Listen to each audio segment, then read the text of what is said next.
Mary, first of all, let me congratulate you on your position as Fitchburg City Clerk. Thank you. It started in January, but I bet it feels like it's been a lot longer than 9 or 10 months, huh? It does feel like they've thrown a lot of stuff at the new girl, yes.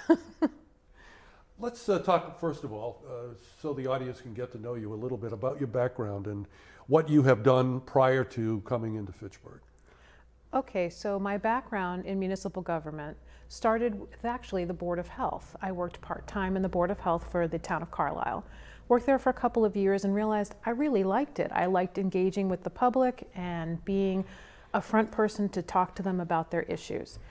When a position arose in the town of Acton as assistant town clerk, I went there. I worked there for about 7 years, and then I worked in Lancaster as the town clerk in 2014 for about 4 years. Became the elected clerk, so I know a little bit about elections and the background of that in Carlisle. And then when the position opened up in Fitchburg, I thought I'd throw my hat in the ring, and it's been wonderful. You're replacing Anna Farrell, who was in the position for 20 years, and one of the things that occurred to me was someone coming into that position after someone who's been here for so long. There's a period of transition and other folks getting to know you and your way of operation. How has that been? How has that transition been for you? Okay. Well, first of all, Anna Farrell is an amazing person and irreplaceable. So I'm glad to succeed her. And I had the great privilege of working with her for a couple of months before she retired. We had a transition period where she was able to show me many things in the office.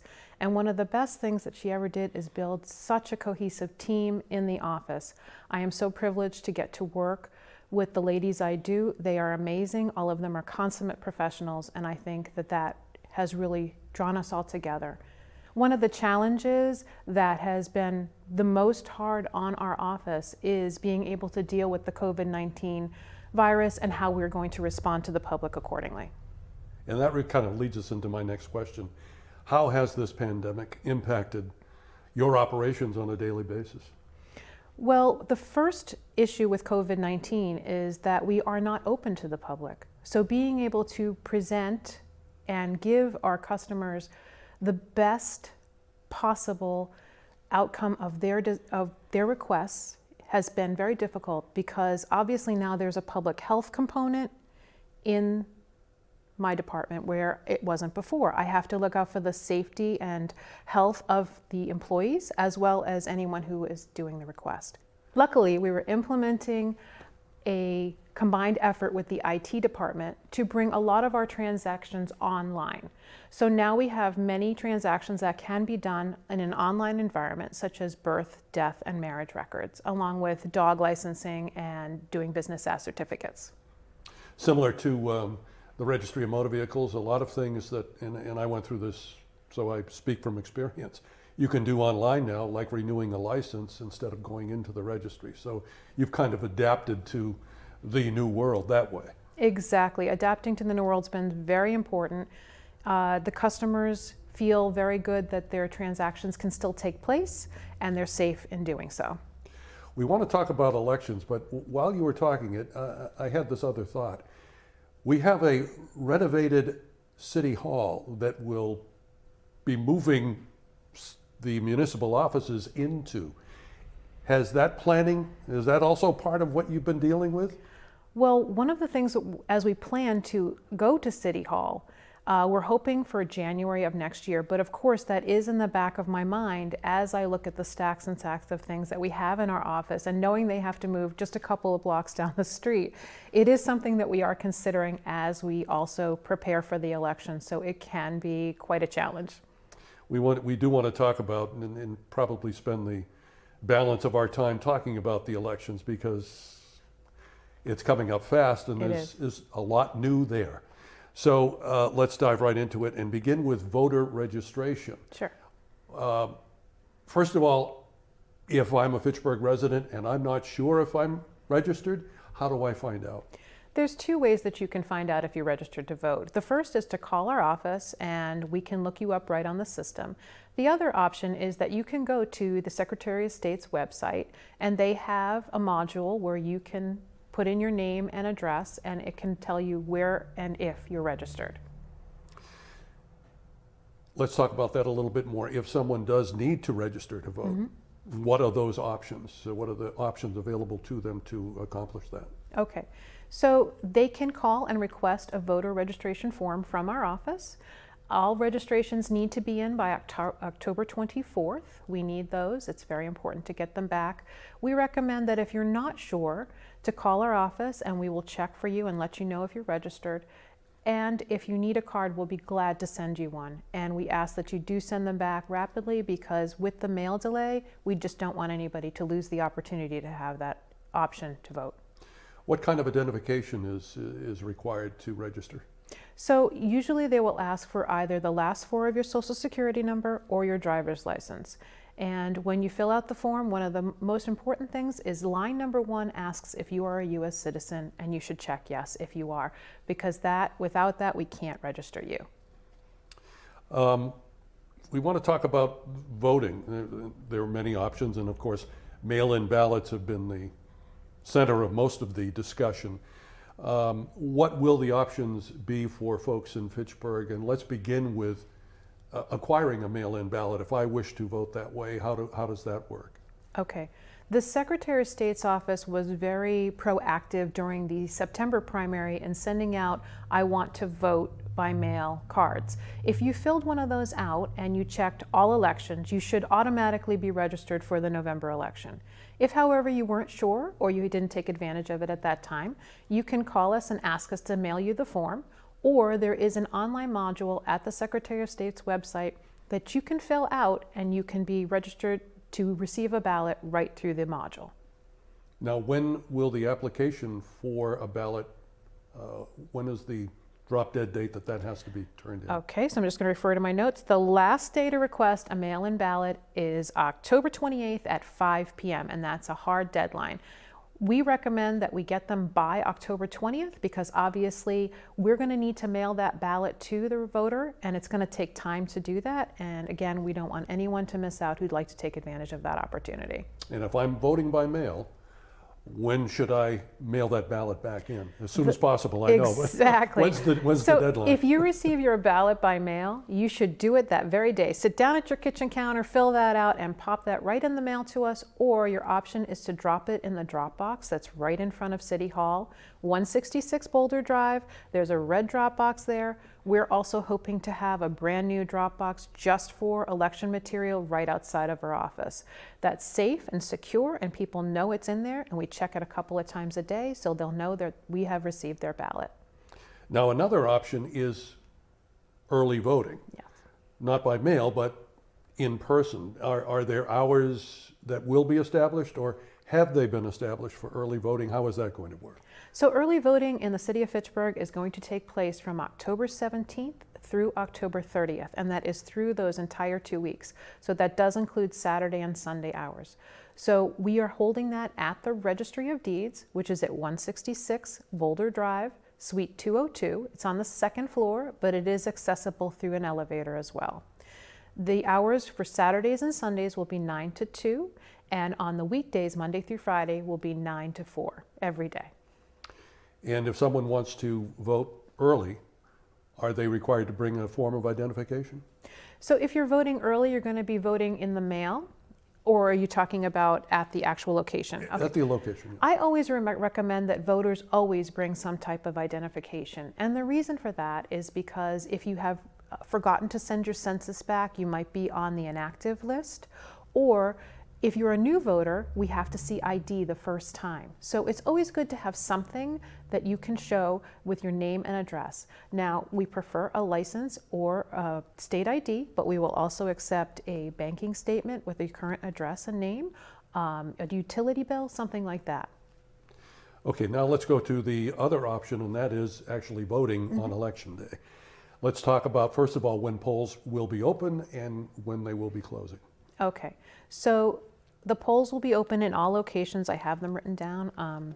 So we have, if you don't mind repeat me just telling you, Ward 1, Precincts A and B are at the Knights of Columbus Hall at 165 Electric Ave. Ward 2, Precincts A and B, St. Joseph's Church Hall, 46 Woodland Street. Ward 3, Precincts A and B at the Memorial School, 615 Rollstone Street. Ward 4, Precincts A and B at the Senior Citizen Center, and that's at 14 Wallace Ave.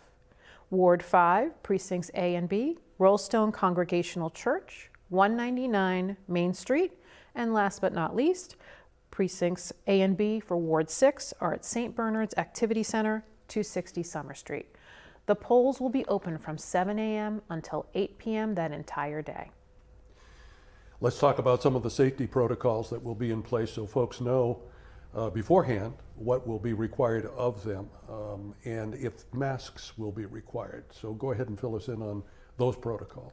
So obviously we would like to honor the governor's order in asking everyone to wear a mask in an enclosed space, especially when there will be many people within the space. We are trying to keep numbers down.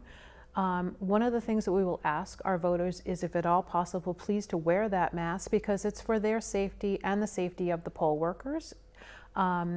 We have dividers up to help with plexiglass dividers to help keep our workers safe. We have sanitation centers with hand sanitizer, and we will ask our voters to use that as they come in and as they leave. One thing for the voters to know is that ballots can be affected by hand sanitizer, so we ask that if you use it, you don't touch your ballot immediately so as to not disturb the ink on the ballot. And what assistance will be available for folks who are impaired in some fashion, whether it's vision or maybe they need some help with language? How is that going to be handled? In Fitchburg, we're very glad to have translators on staff for those that might need special assistance in Spanish at the polls. We also have a machine called the AutoMark. Now, the AutoMark is like a giant pen, and basically anyone who has visual issues or possibly some hearing damage can sit at the machine, and it will make the machine go either in inverse color, so it will be white on black or black on white. They can increase the text size, and it also has headphones, and the headphones will actually read the ballot to the person and help them make their choices. Once that ballot is marked, which is what the machine does, they can put it in the machine just like every other voter. Now, if I'm standing in line when the polls close, will I still have the opportunity to vote? Yes, if you are in line when polls close at 8 p.m., yes, you may vote. But we do, of course, ask that you are in that line if you need to be getting in there at the last minute, because once the line is done, then you've lost your opportunity. And of course, all of the controversy over mail-in ballots. And the question is, and I think this is going to be a little hard for you to speculate on, but we want you to anyway. How do you anticipate ballot counting, and do you have a gut instinct about when you might actually finish counting everything? The main thing with each election is it's so different because it will depend on turnout. And obviously we have no way to forecast. Given the September primary, we're going to assume that the attendance will be high. But it would not be a good idea for me to forecast on that. I want to make sure that the public feels safe in knowing that every single vote that needs to be counted will be counted. You'll need help at the polls. You'll need assistance, poll workers, perhaps some volunteers. If someone is interested, first of all, is it a requirement that they're a Fitchburg resident? And secondly, how do they go about letting you know that they're available and want to help? Because of the COVID-19 virus, we were pushing very hard to get new election workers for the September primary. And we did a large drive to have election workers write in. We were very blessed to have a lot of people from many communities send in their applications, and they're still doing so. If anyone is interested in becoming a poll worker, there is a link right off the city clerk's website. They can download the application and then mail it to me. We are in the final stages of choosing our workers, so if they're interested, I would say get that to me within the next week or so. Are there requirements for those workers in terms of maybe social distancing, self-quarantine prior to the election, anything like that they should know about? Election workers are asked that if they're feeling sick in any way, shape, or form, that they call and we will find somebody to replace them. We don't want to endanger anyone else in the polling location. As far as requirements, we are asking that they stay the usual 6 feet apart from each other. And if they do work at the election, they will have to wear a mask for the entire day, which can be a long day, so they should know that ahead of time. If folks in Fitchburg need more information, I know there's a state website to go to. Is there as well a city website to go to for information on the coming election? Yes, thank you. So on the city clerk's website, we have an elections and voting information module right off of our site. There's information about early voting, about attending in person, about finding where you register or how you register. And plus, I recommend that if you're not sure, call us. We're very happy to help our constituents find out what they need to know. And last but not least, and maybe this is the elephant in the room question, but what do you see as your biggest challenge for the election that is coming up? What do you anticipate that being? The biggest challenge that I face is managing people's expectations based on what they're hearing. And I'm going to ask the entire public, if you're not sure, if you are worried, call us.